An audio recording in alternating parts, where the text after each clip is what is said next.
Mangwanani. Ndinonzi Majori Mutemererwa. Ndinoona nezvekugarisana nevamwe munharaunda. Saka nhasi seSIDCO tine chirongwa chekuti vanhu vemunharaunda yeSIDCO vauye kuzovhakisinetwawo. Sezvamuri kungoona panapa, SIDCO iri kuMount Hampden kuno kuStapleford. And kuti vanhu vazobva kuno vachinobayiwa kune dzimwe nzvimbo zviri kutinetsei. Saka isu seSIDCO tine mavhaccines atakatenga pamwe chete nehurumende.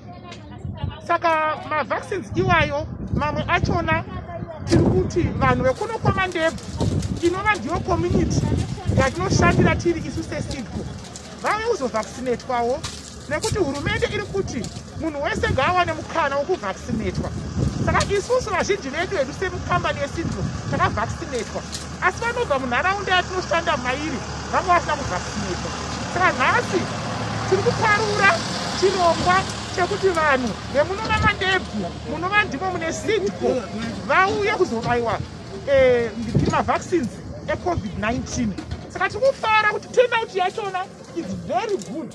Muri kuvaona vanhu avo vari kuyasomeka sure kuti vari kuita social distancing, vari well masked, and vari kusanitizer.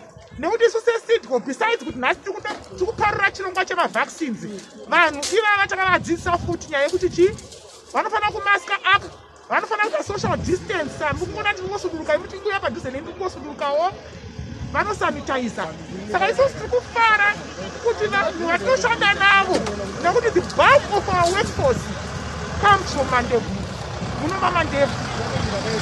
Saka hatingadi isusu takavhakisinetwa vamwe vatinoshanda navo vasina kuvhakisinetwa. Saka nhasi tati vese vatinoshanda navo vachibva muno munharaunda yemaMandebvu ngavauye vazovhakisinetwa. Saka tiri kufara, muri kuona vanhu vekuSimasi vauya, takabatana neSimasi ndovari kuvhakisineta. Apo vari kurejestwa nana mazvikokota vakatrenwa veSimasi, apo vari kuvhakisinetwa nana mazvikokota veSimasi. Imimiwo vemedia vasina kuvhakisinetwa, nhasi tovhakisinetwa iwo. Motopinda muchirongwa cheSIDCO chekuvhakisinetwa. Munonomirapo monyora morejestwa, mobva mapuwa kiti yenyu. Vasina masanitizer mobva mapuwa nana mazvikokota, mouya apa musikovhakisinetwa. 2 seconds unenge watopedza. Angu nonzi Loveness Mwari, ndafarira kubayiwa sekuti uwere watakashira. Hazvina basa kuti anyway kuti ndakura, hazvina basa. Asi kudhara maimbotya here uya kuzobayiwa? Aiwa, nasingache mari yebhazi yokuenda paraRinyata ndandisina. Saka zuva ranhasi rakukosherai kozi mauya kuzobayiwa munharaunda yenyu? Ndatotenda Mwari kuti Mwari ngaakuitire nyasha matifambira kuti tibayiwewo. Ndoitwa Adela Lazaro, ndinoshandawo ndiri pano pavillage yeLumanda Farm saVHW. Mukushanda kwedu tine matambudziko mazhinji atinosangana nawo, nekuti tinenge tine vamwe varwere mabedridden tinenge tisina zvekushandisa, uye panguva ino yeCovid-19 zvimwe zvinhu zvekuti mamaski tinenge tisitorina, mishonga yacho yekuti tione kugeza maoko vamwe vanenge vasitorina, masanitizer panenge pasina. Saka ndo zvimwe zvinhu zviri kunyanyotibata pabasa redu. Tinenge tichida zvikuru kuti vanhu vange vachiwanawo zvishandisiro zvekuti COVID-19 idzivirirwe, vave nemamaski iwayo, vave nemasanitizers nesipo dzokugezesa maoko. Saka ndo zvizhinji zvinototikundawo mubasa redu munguva ino yeCovid-19. Ndonzi Esther Kamutikawama, ndada kubayiwa chirwere chekubayira kudzivirira COVID nemhuri yangu yese kuti tigare zvakanaka pamba pedu neutano hwakanaka. Ndazvifarira zvikuru nezvakuitika izvozvo.